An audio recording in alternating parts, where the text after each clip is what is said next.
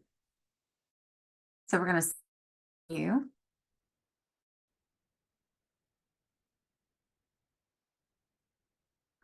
Okay, so in the service and hours, and it's a little confusing. First thing you see is capacity. Okay. All right, so hours of operating. So here, how many buildings will be used by the children? Okay, put 2. Classrooms,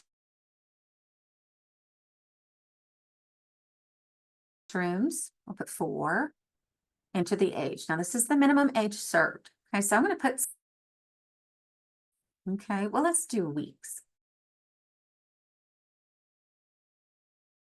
Age, we're going to do 5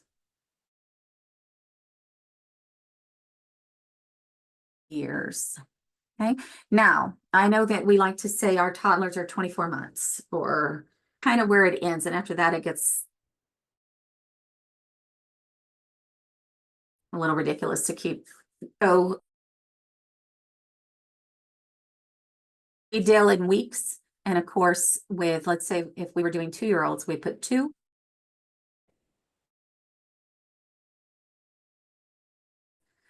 If you have a 4-year-old, don't put 4, or excuse me, 48. Okay, use years. All right, so because we're caring for or going to care for kid comes up, it must be certified by the applicant anytime they make a new take care of a child. Currently has a safety approved cribs here, and it must ask this, and you go to another step to complete. Maybe come back next week.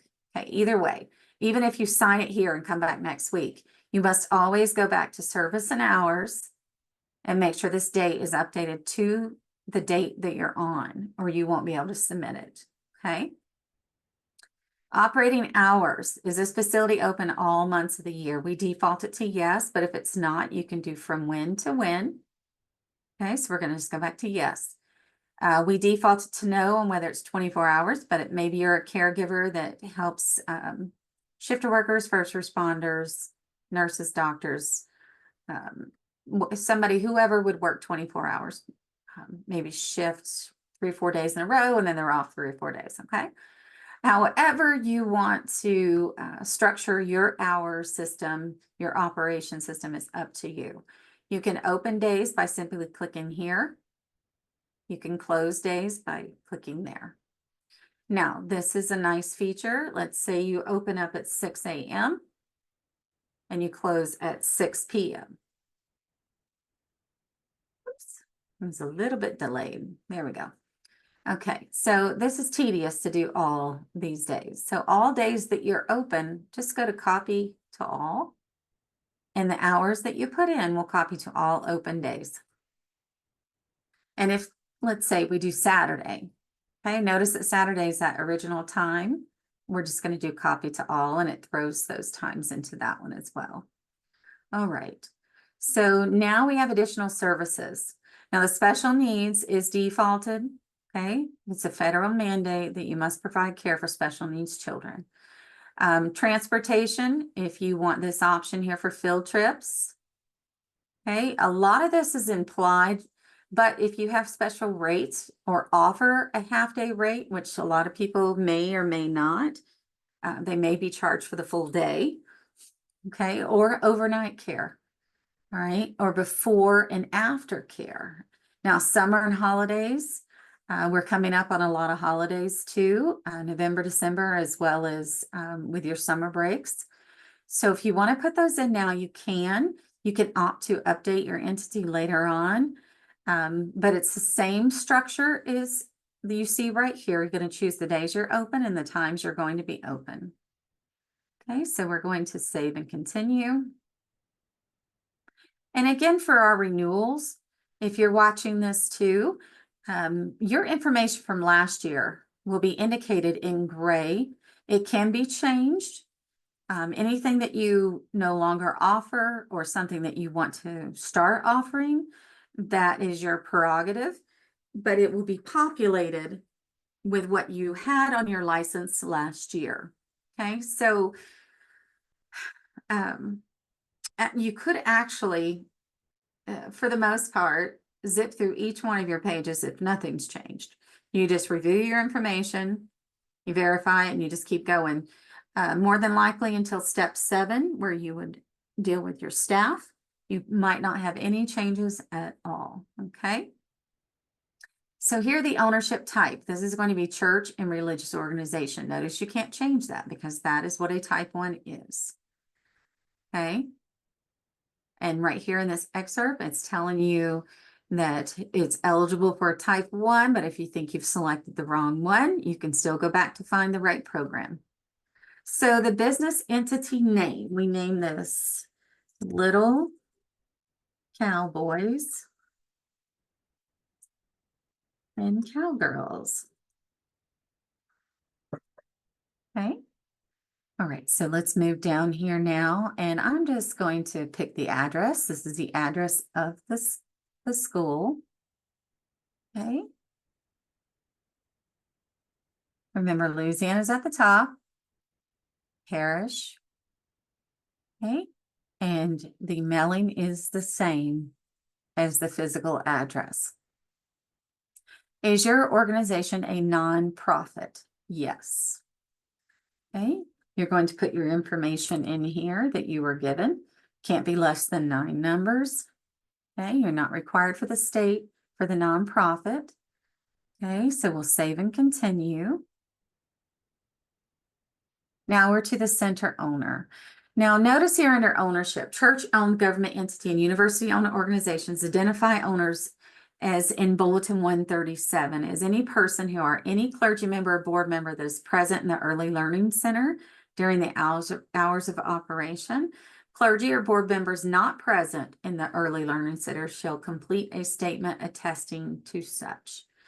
Okay, so if the clergy or board members want to be listed as the owners, then they will submit a statement. We'll list them as owners, but they'll submit a statement attesting that they are the owners or part of that board, but are not inside the center. Now, any clergy member or board member, we could refer to these as directors as well, can be listed as owners. It does not mean that they are the owner of the brick and mortar church. It means that they are the responsible party in the ownership of this licensing of the center. Okay, so the responsible individual that will be running the center can also be considered the owner. All right, so to add the owner, okay, we're just going to add 1. Okay, new officers and agents will be required to submit documentation of ownership, verification of identification, social security number, and be eligible through CCCBC before submission. Please continue if you're ready to submit your request. Okay, so here we are going to select officer, which is typically your director or your owner. Okay, so we're going to put director. Okay, and appointment. Actually, we'll go back and put, yeah, we'll leave it at director right now. Okay, appointment date. We're just going to put last week sometime. Okay, first name, and I will use my information. Okay, primary phone number, email address. This employee is an emergency contact for the center. Your directors always are. Your owners sometimes are. Okay, it's totally up to how they want to be notified. I will be working on site at the center. This is a very important question. If you are, then please check yes, because that will change your requirements and list you under staff. Okay, address information. Remember, this is your information. Okay, this is the owner's information. Okay, so for my information, it wants my address. Okay, so I'm just going to pick one of these. This is my home personal address. Okay, and I'm going to do copy to mailing if it's the same. Now, this personal identification information, we want to make sure that the social security number and everything is correct.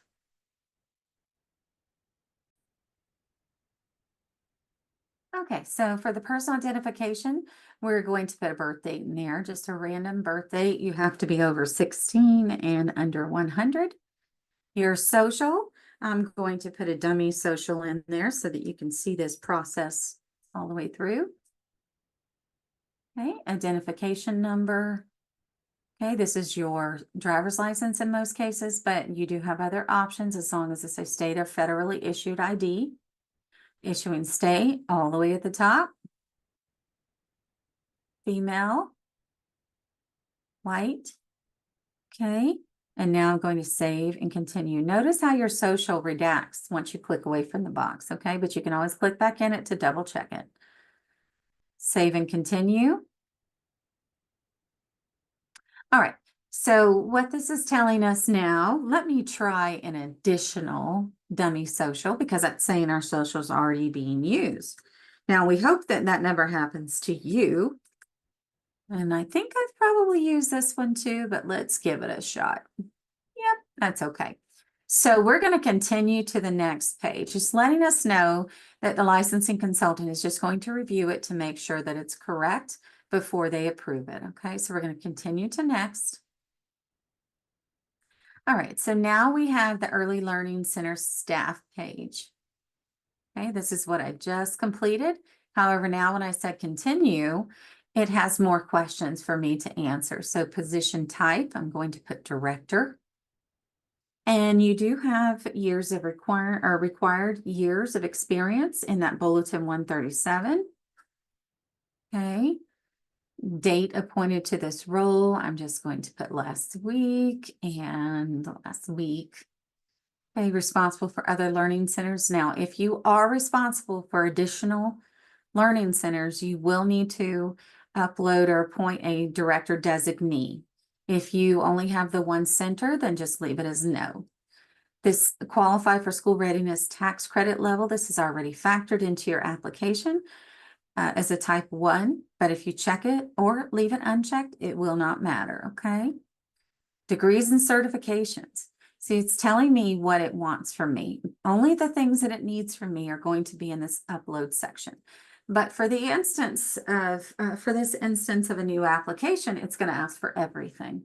Now, if I'm doing a renewal, there are certain documents that may or may not be required anymore because they don't expire.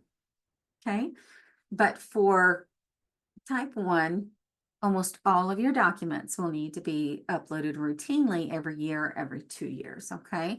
EdLink will let you know if they are expired or if they're missing. So number of experience, okay? And this is that director letter. Now, you most likely won't have this if you've never been licensed. So again, you can have a resume, or you can have a letter of recommendation from a licensed provider. So I'm just going to pull one up here. Whoops. And hit the right button. Okay. Now this is what it looks like when it's uploaded. You can click on the eyeball and you can view the document. Okay. And of course I haven't opened it because mine's just a dummy doc. Now, when you want to close out this on base page right here is what we refer to. Just close it out and it won't close out your application. Now, if you're not happy with what you uploaded, just select the trash can and delete it and then upload the correct file by going back to browse. Now, CPR, I'm just going to put American Red Cross abbreviation. Okay, an expiration date. I'm going to just pick a random time here, and then I'm going to choose the file. Now, notice how I am going from left to right, just like when you read. Do not try to upload your file first. It won't upload. You have to do that last. So name of institution. Then we do the expiration date. Then we upload our file. Okay, you do need to use that order of operation or you will just get frustrated and wondering why it's not working. Now, most of your files, or excuse me, most of your pre-service orientation, key modules, and state training will be through Udemy or the state itself. So date completed, I'll just put last week. And now we're going to choose. Now you have 3 modules that you need to complete here. Okay, so you'll need to browse for all 3 of those. We're going to upload this one. Then we're going to browse. We're going to upload this one. Okay, yeah, this one's set to where you need to have your modules combined into one document. So make sure that you're aware of that ahead of time. Our type 2s and 3s allow you to do multiple uploads here, but for the type 1s, make sure that you have your modules 1, 2, and 3 combined, okay? Now your mandated reporters, that's every 2 years. Let's see, state of Louisiana, and let me double check that. It may actually be every year. Let's look at that. We're going to go ahead and choose the file though. That is in your bulletin, and it's also on the Louisiana mandated reporters page as to how long that is good for. So your total hours completed. Now you need 12 hours to submit the application. However, let's see if it has been enhanced. The application has been enhanced enough to accept less than 12 because you do have that grace period in order to finish. Now you put the latest date of the one you completed, and we're going to hit the file. And let's see if this one lets us do more than one. Let's see. No, same thing. So combine your clock hours. Okay, so these are not optional if you're newly licensed or being newly licensed. You do need a medication administration training, 2 of you at each center. You do need that experience here that we discussed earlier, but you can also, if you've uploaded it already in the director, that first one, then you're fine. But you will need the medication administration training. Okay, you may also need your ancillary certification, okay? But that's all up to the licensing consultant as well as your bulletin 137. Okay, so to add, let's say we're going to add this medication administration training. Okay, we go to category, education training, it's the only one you can choose. Type, and we're going to choose medication administration training, certified by Udemy. Expiration date. I'm just putting some time out of the ways here. Okay, and then choose your file. Okay, and then hit the check mark.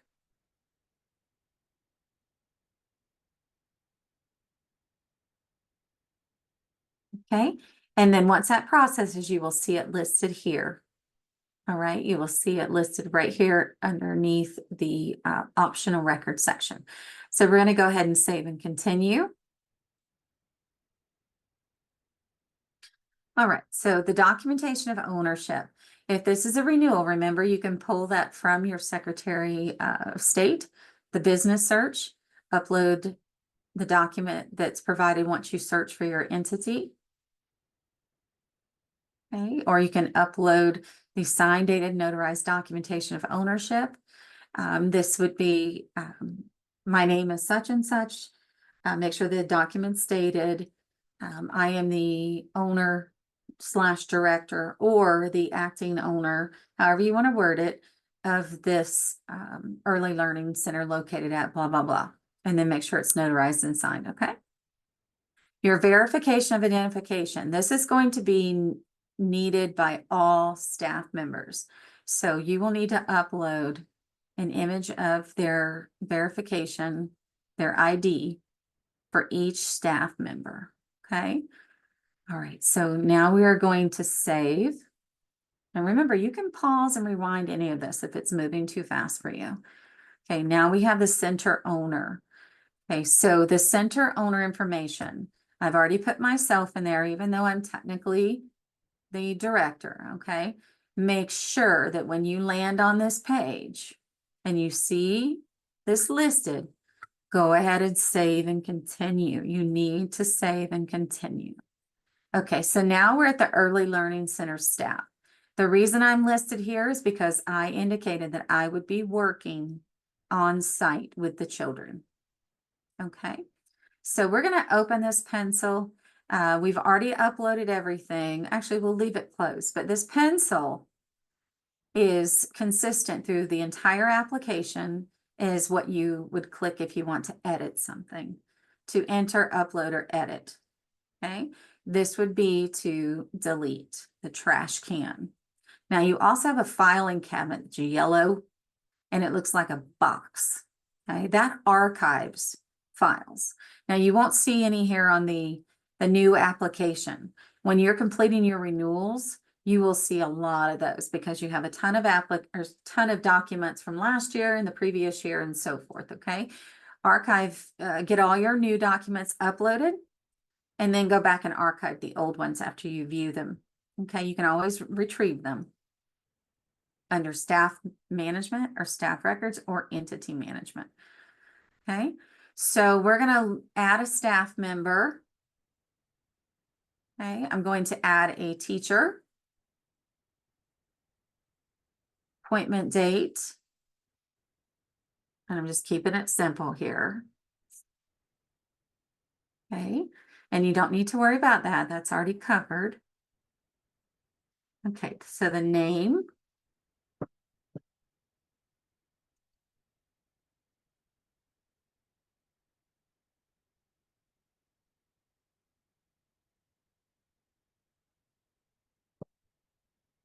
Okay. Okay, so you're going to put your staff member's phone number and their email address. Okay, if this person is an emergency contact, since it's the only other staff member, it's probably a good idea. You do have to have one on-site and one off-site. So I'm just going to quickly put her address information. Remember, you can pause any of this if it's moving too fast for you. Okay, so the date of birth, we are going to make this 1980.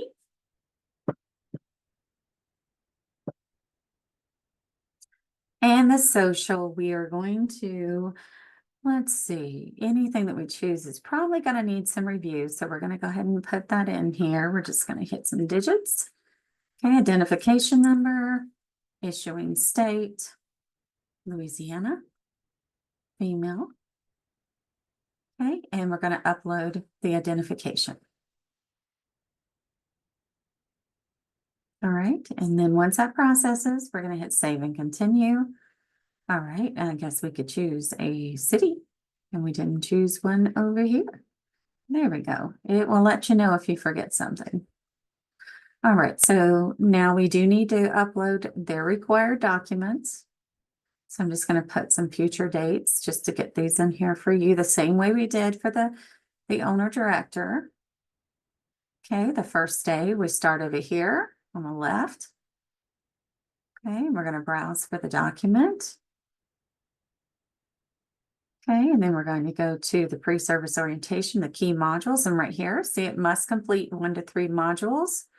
Okay, so make sure that your modules are combined. Okay, so that you can upload it in one document. All right, and then we go to clock hours, and I'm going to put that this person has all of their hours. Okay, date completed, the last date. Okay, and your test scores. So let's see, test. Okay, so there we go. Got our test file in there. All right, so we don't need any of this except for this medication administration. Now, it depends on whether or not somebody else in the organization, if you're going to put another employee in that's going to have medication administration, then you don't need to add it for this person. But remember, you need 2 per center. So if this is the only staff in there, it's going to be looking for that in order for me to submit. So we'll go ahead and put that in there. Okay. Expiration date. And then we're going to browse for the file. Okay. And then we're going to check to save it. And there it is listed right there. And that is the banker's box or the filing cabinet that I was referring to earlier, that you can archive things. Don't forget to save over here on the left side. Now, it's asking for this up here. Mandated reporters certified is required. So let's see what we missed here. All right, so we missed this one. So let's put the state. It'll let you know if you miss something. It's not going to let you get past it if you don't. Okay. So now let's try it again. Save. Okay, now the teacher's in there, the director's in there. Now, if it was missing something, you would see a red triangle over here with an exclamation mark in it. If you're doing renewals, all of your staff are going to have that. All of your staff are going to reflect a red triangle with an exclamation mark. That is just telling you as the director that you need to review and verify, modify, verify, and review all of your staff to make sure that all of their documents are up to date during your renewal process. Okay. Once you've made sure that everything is up to date and enter to upload it into EdLink, that red triangle will go away for each person. Okay. Pre-service orientation certification was not added for at least 1 director. Do you still want to continue? We're going to say no. You will not have to add this for your type 1s.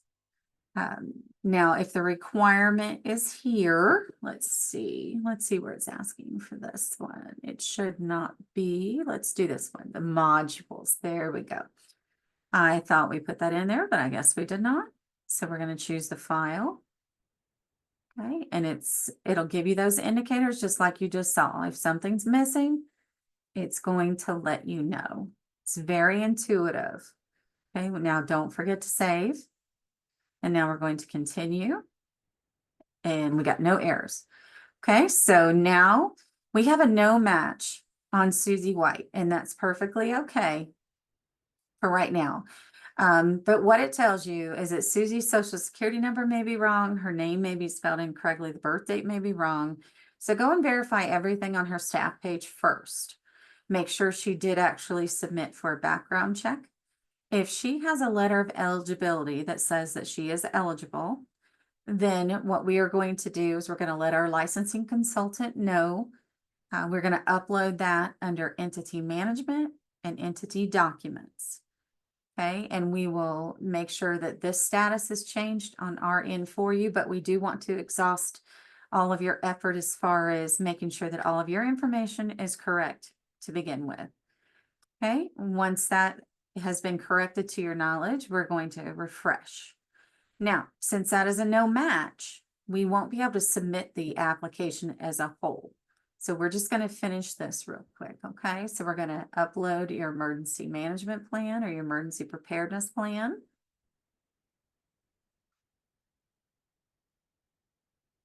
Okay, and make sure you're reading the banners. You do have options in there.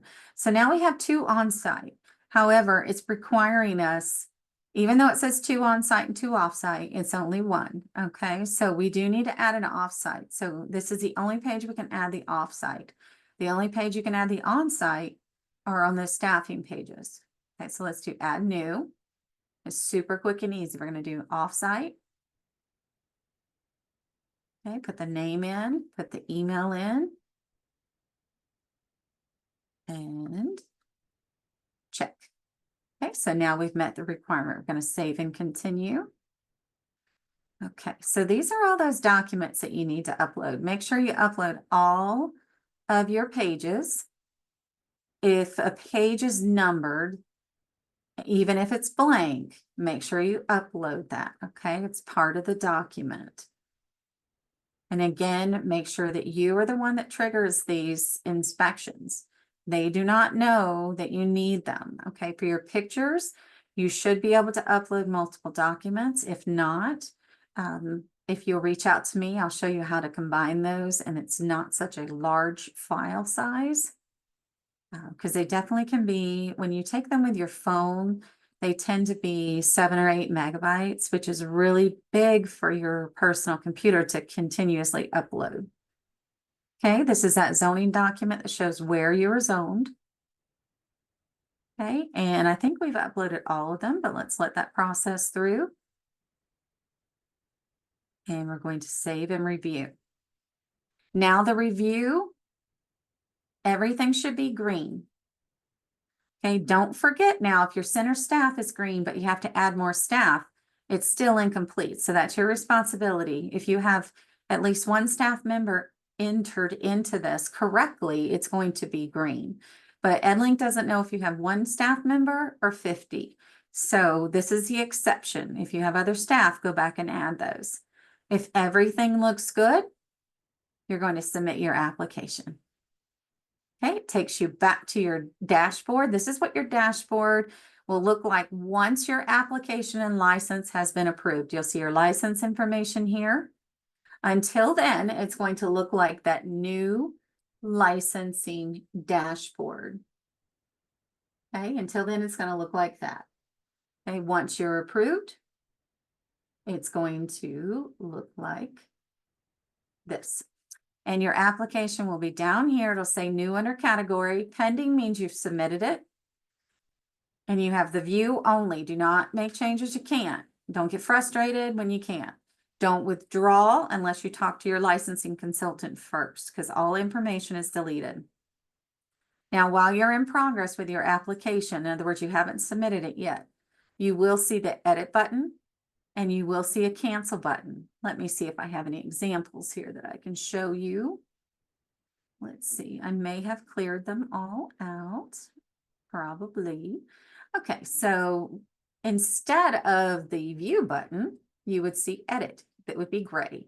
And that's how you would re-enter your application anytime you leave. You'll be on your dashboard. Okay, scroll down to pending applications, and this is going to be on the new user dashboard or your entity dashboard. And you do have a yellow cancel button. Just remember, if you cancel, your information is gone. Okay, but that edit button allows you to continuously open and work on your application. Now remember, from the date you open it, you can only leave it open for 90 days before everything is deleted. Okay, don't forget that. And if you have any questions, just keep in mind that I do have this training webpage. Just go into louisianabelieves.com. Over in the search, just type in EdLink training. Okay, and it'll take you to the links for this page. I have all the videos that you need to assist you. I also have a training schedule here and a training schedule here. Okay, depending on your license type, you have videos and you have PDFs. Okay, and if you have any questions, you know how to find me. And that is it. Thank you so much for watching the video.